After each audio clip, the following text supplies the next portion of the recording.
Здравейте, приятели! Днес ще ви покажа един продукт, вентилатор с светодиодна лампа, които се навиват на цокъл E27 и по този начин става функционален на всяко едно место, където имате възможност да навиете този вентилатор на подходящия цокъл. Така е опакован самия продукт, а така вече е разопакован и готов за използване и за експлоатация. Вентилатора за цокъл E27 е с светодиодна светлина, мощността е 12 вата, цветната температура може да се избирате и да я променяте през дистанционното. Естествено, най-добрият монтаж е ако го монтирате на таван. С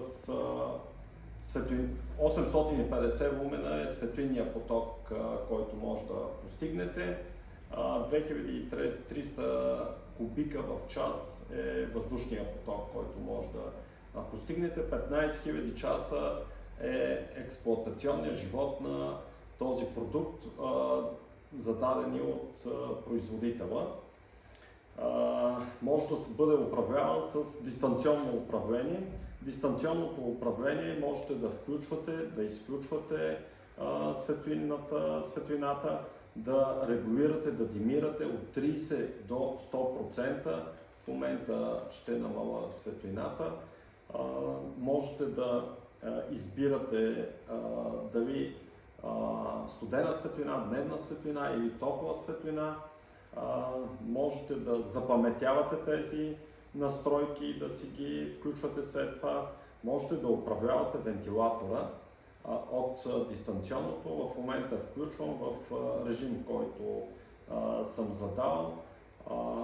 Реално тази функция е супер подходяща за помещения, които са отворени, тераси, където сядаме да си починем или да се разхладим с студена ракия, но ни дразнат насекоми, мухи и куп други такива гадини.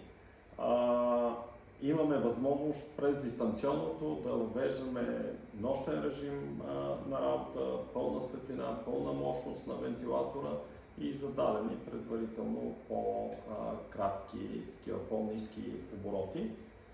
Сега в момента ще намаля оборотите на вентилатора. Смятам, че това е продукт, който е подходящ за всеки един от вас и за всяко едно семейство.